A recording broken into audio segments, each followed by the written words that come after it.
இளையோர் திறன் கதை கூறுதல் போட்டி. குட்டி தீபத்தின் வெற்றி. அனைவருக்கும் வணக்கம். ஒரு ஊரில் ஒரு பெரிய கோவில் இருந்தது. ஒரு நாள் இரவு திடீரென்று மின்சாரம் போய்விட்டது. எல்லா இடமும் இருட்டு. மக்கள் எல்லாரும் இனி திருவிழா எப்படி நடக்கும் என்று கவலையடைந்தார்கள்.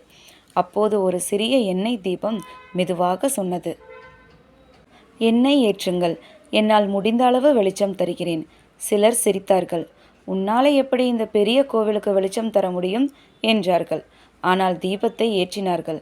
அந்த ஒரு தீபத்திலிருந்து இன்னொரு தீபம், அதிலிருந்து இன்னொரு தீபம். சில நிமிடங்களில் நூற்றுக்கணக்கான தீபங்கள் எரிந்தன. முழு கோவிலும் ஒளியில் ஜொலித்தது. அனைவரும் மகிழ்ச்சியுடன் கைத்தட்டினார்கள்.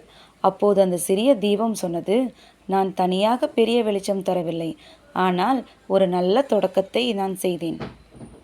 கதையின் நீதி. சிறிய முயற்சியே பெரிய மாற்றத்திற்கு காரணம். வயது அல்ல, செயல்தான் முக்கியம். நன்றி.